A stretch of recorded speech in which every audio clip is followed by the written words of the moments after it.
Let's talk about the mistakes with intermittent fasting that can really affect your results.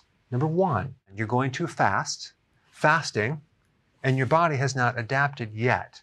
Some people like to jump right in, and sometimes you can just go too fast. So let's say, for example, you just start out and you've been doing the standard American diet for years, and now you're going to start fasting. So you're doing this on top of a blood sugar issue, and you haven't given it the normal 3 days to adapt. You jump from 0 to 90 miles an hour, so you're right at 1 meal a day. Typically what's going to happen is you're going to be very highly irritated, you're going to be extremely hungry, and you're probably going to cheat, and then you're going to say, this isn't right for me, and give up. When in fact, if you did it correctly at the right level, you'll work with the body and it would work for you.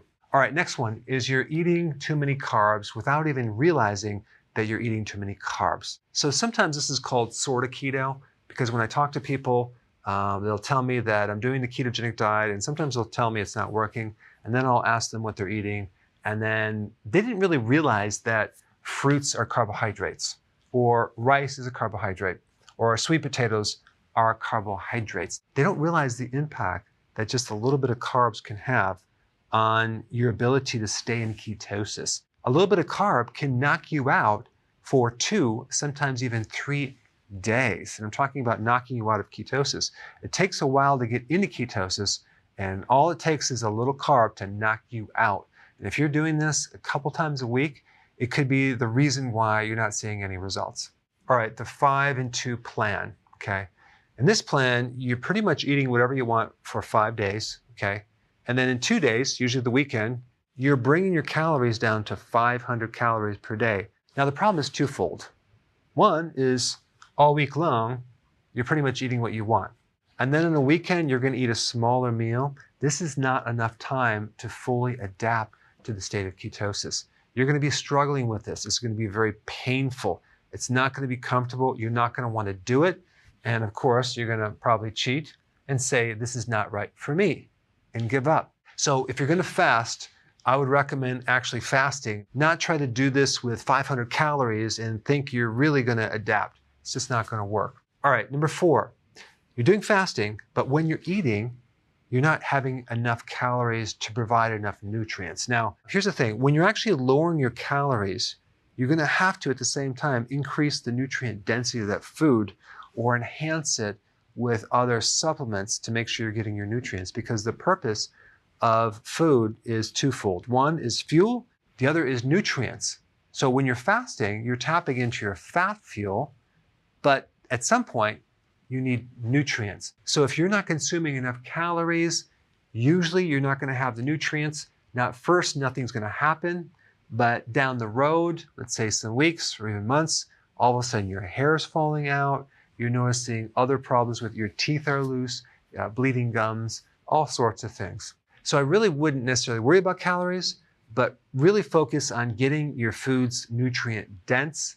All right, number 5, consuming low quality ingredients. So let's say you're fasting, and then when you eat, you're consuming this powdered soy protein isolate mixture, okay?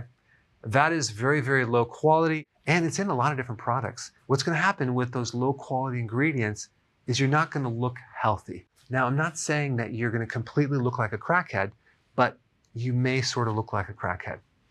All right, next one is number 6. You're not consuming enough potassium and B vitamins and even trace minerals to make sure your body has all the requirements. Now think about this. We're doing fasting to improve our health. So all sorts of genes are kicking in, anti-aging genes, genes that help reduce inflammation, that help regrow your brain tissue.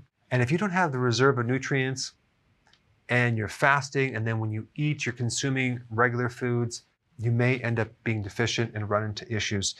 Other than looking like a crackhead, heart palpitations, hair falling out, you're going to be totally fine. All right, number 7, if you're vegan and you're doing keto, make sure you take B12, DHA, zinc, and probably iron as well, simply because you're not going to get these unless you consume animal products.